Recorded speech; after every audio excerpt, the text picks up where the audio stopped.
Gracias. Lucía Puenzo es licenciada en Letras por la Universidad de Buenos Aires. También cursó estudios de guión. Su primera película, XXI, ganó el Gran Premio de la Crítica en Cannes en 2007, un Goya a la mejor película extranjera de habla hispana y más de 20 premios internacionales. Su segunda película, El niño pez, se proyectó en Berlín, ganó premios en España, Rumanía y Tokio. Ha escrito varios guiones más y es guionista y ha publicado también varias novelas que han sido editadas en Argentina, Francia, España, Alemania, Italia, Turquía, Estados Unidos y Brasil. Su intervención en el festival, La palabra en movimiento. Bueno, hola a todos, gracias por estar aquí.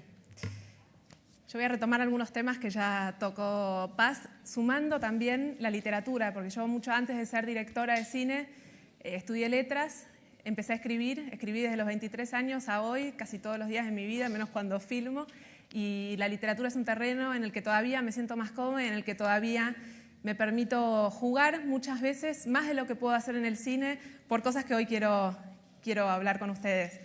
Ante todo, creo que muchos creen que para filmar una película o para escribir una novela uno tiene que empezar a pensar por el tema. Esto que empezaba a decir Paz es lo que llegaba después. Que la manera de empezar algo es pensar el tema, es pensar la trama, es incluso pensar la estructura dramática. Que sí, yo pienso más en una estructura dramática en el cine y mucho menos en la literatura, que hacia ahí voy.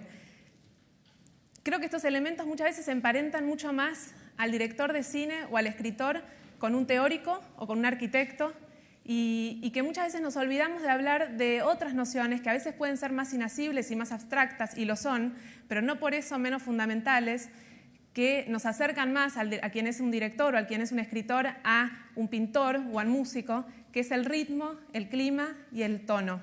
Yo acá tengo un pequeño tráiler de Lolita al principio, que quiero que vean solamente este plano final, este plano principal, el primer plano.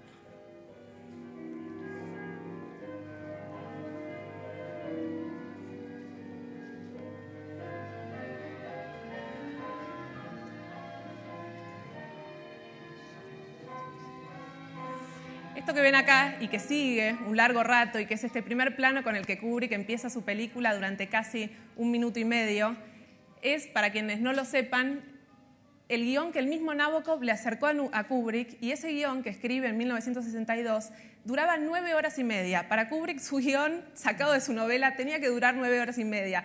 Desde ya que para llegar a la versión final de ese guión hubo unas 20 versiones, hubo múltiples recortes, pero este plano, que ya estaba ahí desde el principio, Nabokov le pidió sostenerlo y dura 1 minuto y medio. No es casual que le pidiera esto, y yo creo que acá hay un pequeño clave de cómo uno también a veces empieza a pensar en una historia y qué es el punto de vista, desde dónde vamos a contar una historia, y que también pasa así alusión a eso.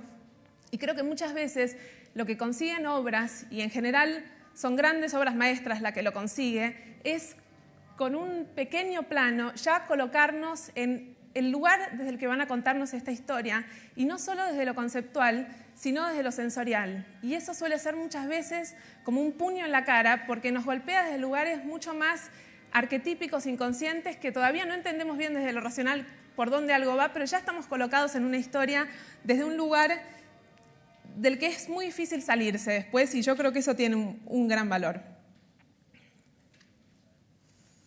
Y así empieza la novela de Nabokov, que como yo quiero traer también a esta charla la literatura, para permitirnos pensar también qué diferencias hay a la hora de los que hacemos cine y escribimos guiones, cómo nos movemos en la escritura de un guión, y cómo nos movemos los que escribimos literatura y buceamos también en la literatura, que muchas veces el acercamiento puede parecer similar, pero es radicalmente opuesto.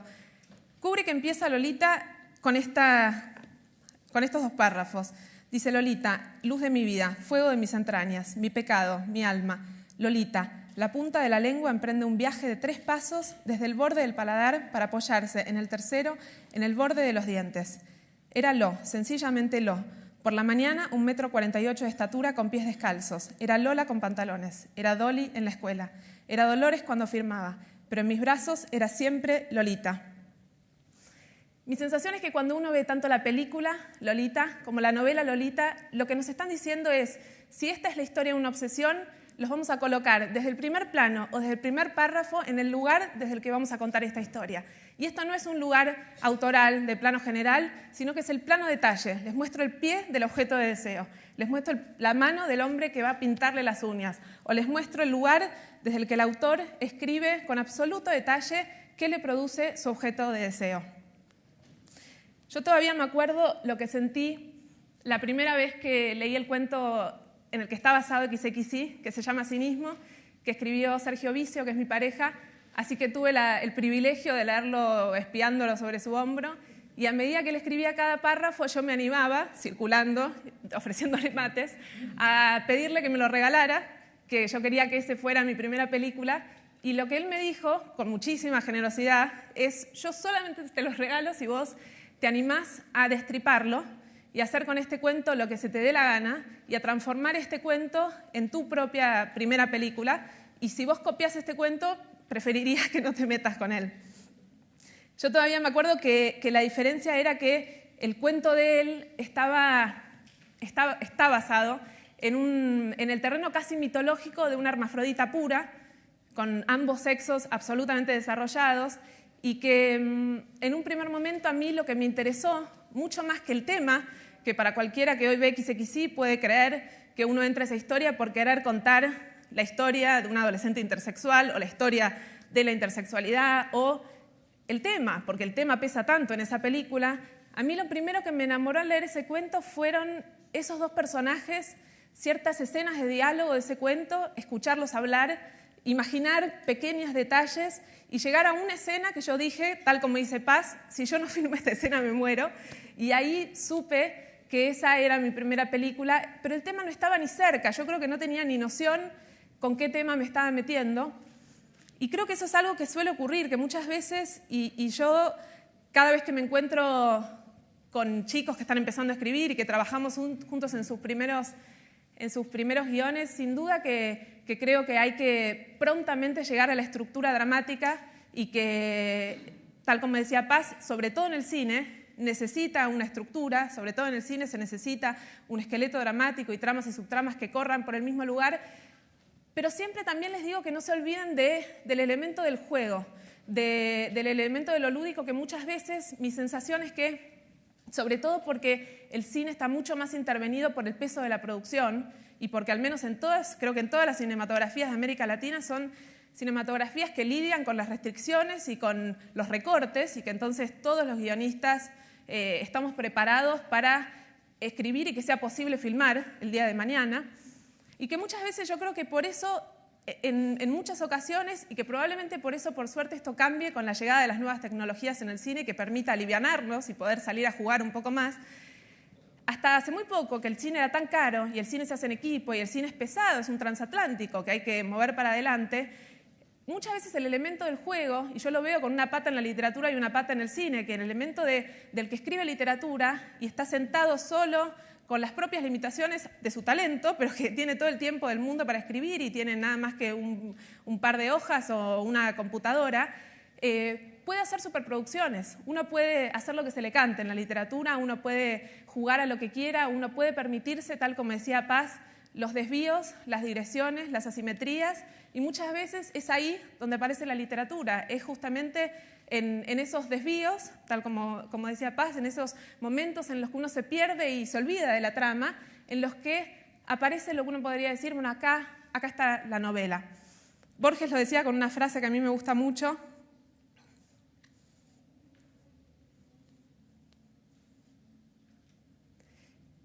que es la siguiente: si al final, cuando se termina la obra, el autor hizo lo que se propuso, la obra no vale nada.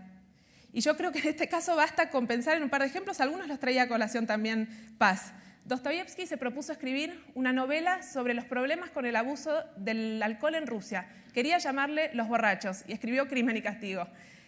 El Quijote iba a ser una sátira contra los libros de caballería, y es lo que es hoy. La sensación es que muchas veces en la literatura, a diferencia del cine, los desvíos, eso que aparta al autor de sus intenciones originales, es lo que a veces transforma una obra en una obra de arte. No así, yo creo, que ahí es donde muchas veces uno puede creer que escribir cine y escribir literatura están muy cerca y que son prácticamente lo mismo con diferentes géneros, y es donde hay que tener tanto cuidado de cómo uno se aproxima a una obra, de cómo uno... yo creo que seguramente uno no podría sentarse con esta misma libertad a escribir un guión de cine y a pretender salir a hacer una película, a menos que tenga la liviandad de un equipo de 2 o 3 personas, que sean casi como el cuerpo de un escritor literario ahí afuera tratando de hacer una película como si fuera literatura. Si eso no ocurre, hay algo en el que los dos lenguajes son mucho más lejanos de lo que uno puede creer en un primer momento. Pero volviendo a la literatura, y a la música en la literatura, y al sonido en la literatura. El escritor argentino César Aira, que yo no sé si lo conocen o no, espero que lo conozcan, si no salgan a buscar sus libros porque es alguien que hay que conocer, y que creo que es alguien que a todos los que escribimos después de él, así como mucho tiempo hubo que hacerse cargo para la generación de escritores que tienen 50, 60 años, la generación de mi marido, los que venimos con 40, con 30, con 20 años, nos encontramos con Aira, con este gigante que escribe 5 o 6 novelas por año, tal vez más, que hace una obra de ya 40, 50 novelas, que juega con lo que escribe, que va completamente en contra de una lógica de construcción mucho más racionalista y que sale a decir frases como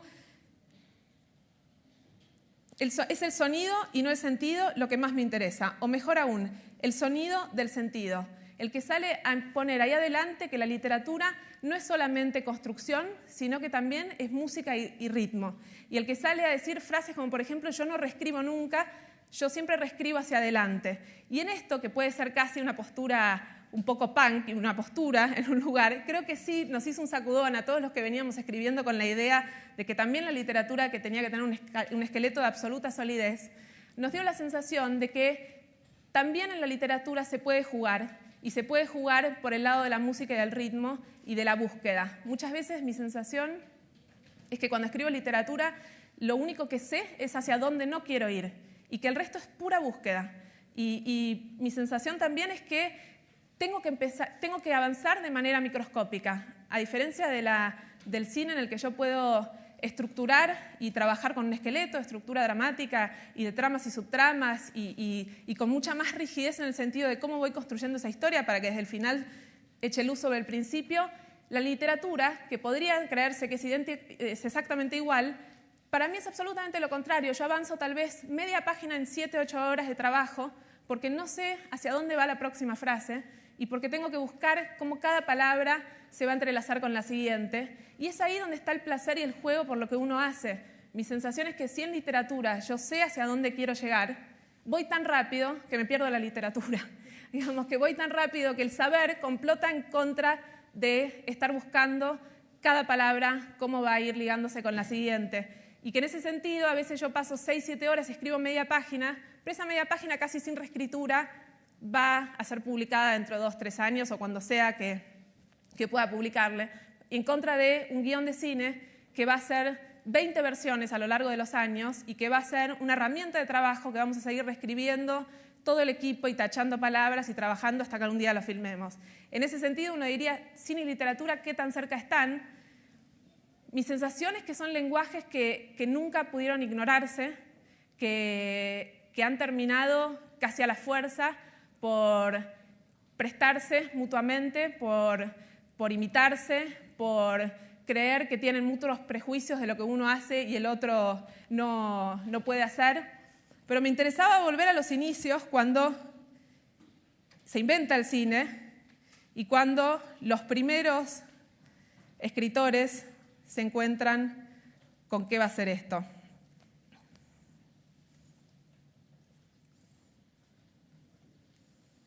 Y les quería leer una cita, esperen que la encuentro, de Tolstoy.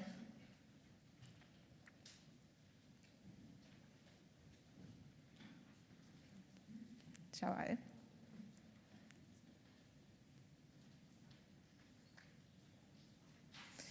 Dicen que Tolstoy, cuando se topa con por aquel entonces nuevo arte que es el cinematógrafo, dice, ya verán cómo este pequeño y ruidoso artefacto revolucionará la vida de los escritores. Es un ataque directo a los viejos métodos del arte literario. Serán necesarias nuevas formas de escribir. Cuando uno piensa en esta frase y piensa qué pasó después con la literatura cuando se inventa el cine y tiempo después, qué les pasa a los escritores, uno se encuentra que realmente la intuición fue acertada. Aparece el modo narrativo objetivo, el cambio de plano, el estilo corto y seco, casi sin adjetivación, los diálogos rápidos, cortantes y coloquiales, las estructuras articuladas en secuencias, se hicieron presentes en las obras de muchísimos escritores contemporáneos. Probablemente la gran herencia del cine a la literatura se refleja a partir de entonces, a partir de la aparición del cine, en una cierta necesidad de empezar a pensar el punto de vista óptico. ¿Desde dónde se escribe? Irrumpe de repente el punto de vista. Primero tibiamente, después radicalmente cada vez más en escritores contemporáneos, mezclado obviamente con lo que pasa en el cine. Para mí, tanto en literatura y acá sí, si yo puedo pensar en qué punto me emparento, en qué punto yo trabajo de la misma manera en el cine y en la literatura, es con el punto de vista. Yo creo que el punto de vista es absolutamente radical para pensar desde dónde uno va a escribir una historia. Yo esto no lo había terminado de entender hasta que me decidí a filmar mi segunda película, que está basada en la que es mi primera novela, El niño pez, que escribí a los 23 años con la impunidad absoluta que solo te puede dar que nunca te hayan publicado y no saber si lo que estás escribiendo alguien te lo va a querer publicar. Creo que esa libertad es algo con lo que uno que después tiene que combatir mucho, porque te da una capacidad de juego que ya haber publicado, haber hecho películas, es más complicado seguir pegado a ese nivel de... Yo le llamo impunidad porque realmente me parece que uno hace lo que quiere porque eso puede llegar a morir en un cajón. Y esa primera novela, que se llama El niño pez, estaba narrada por un perro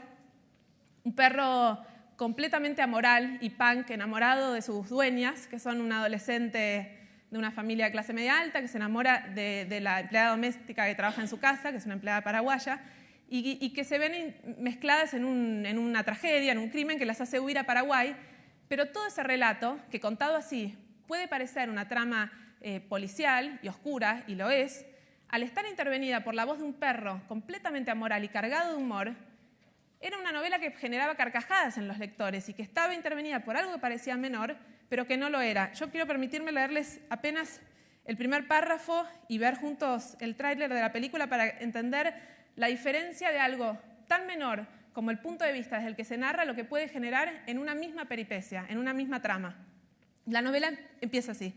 Pudo haber sido peor, créanme. Tardaron un día en decidirse. Prodan, Saumeria, Violeta. Imaginaba salir al mundo como Violeta y me meaba por los rincones. A ver si entienden. Soy negro, macho y malo. Aunque ahora me vean así, entubado, a punto de ser fiambre. Fue un accidente, le pudo pasar a cualquiera. Y no es verdad lo que dicen. No soy estúpido, soy curioso. Si veo algo que se mueve debajo de las hojas, lo muerdo. Disculpen, me disperso, ya sé. No es fácil si Lala me acaricia así. Y no estaría bien visto, un perro moribundo con una erección. Pero lo que me excita más que sus caricias son sus lágrimas. Porque Lala nunca llora. No lloró cuando lo dejó la Washi y cuando se murió Bronté. El mentón le tembló un poquito el día que me vio en la jaula. No tuvo ojos para ningún otro. Aunque la turra de la veterinaria le dijo que el de al lado tenía mejor trompa. Ella me quiso a mí. No paró de hablarme hasta que llegamos a casa. Siempre me trató como un adulto. Y ese día sellamos nuestro pacto. Yo era un regalo para Saya, su madre, pero era suyo. La amé un poquito para decirle que entendía. Y entendió. Cuando yo me metí con adaptar esta historia, a mí lo que me interesaba era la peripecia y no me había dado cuenta en ese momento, y creo que uno solamente después de un año de reescribir algo empieza a encarnar ciertas nociones que después no se olvidan nunca más.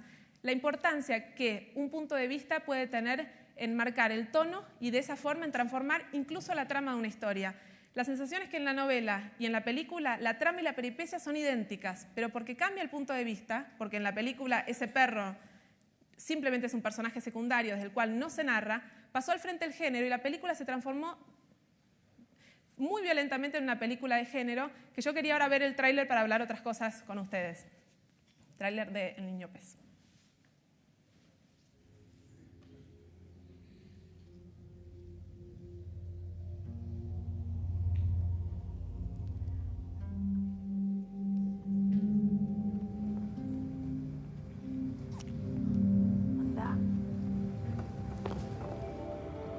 Contámela de nuevo. ¿Qué? La leyenda del niño pez. Cuando oscurece, el agua empieza a subir. que todos se ahogan. Lo vi en el lago.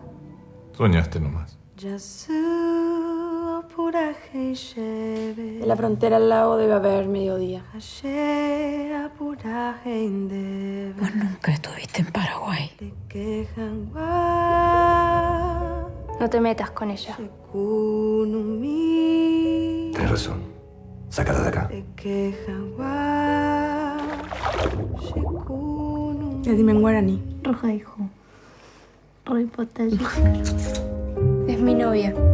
Fue ella la que llamó a la policía. Es la empleada doméstica, la que estaba en la casa, la que encontró el cuerpo del juez. Tu papá lo mandó matar a algún pesado y se lo endosaron a Aileen, ¿no? Mírame cuando te hablo. Me imaginé en esa casa, sola, hasta que te conocí a vos. ¿Qué más planearon?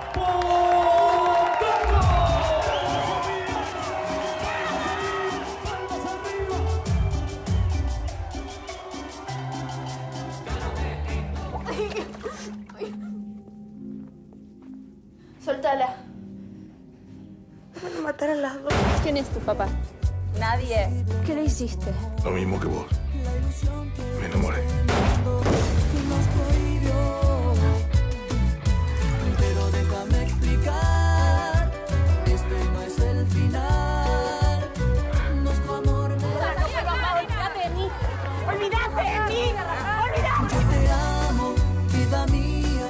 Ya no importa el que dirán, que nuestro amor es lo que importa. Solo déjame probar que es verdad.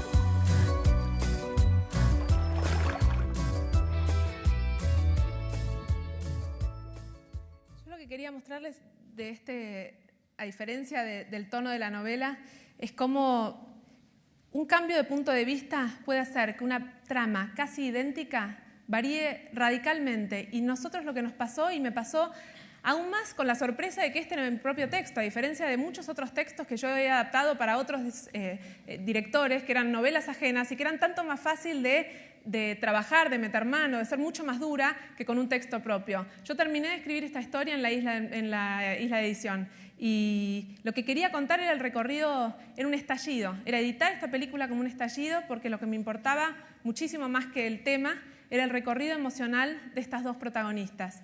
Y eso implicó un acercamiento completamente diferente a una novela que jugaba estrictamente con el punto de vista de un único personaje que miraba el devenir de esta trama desde otro lugar.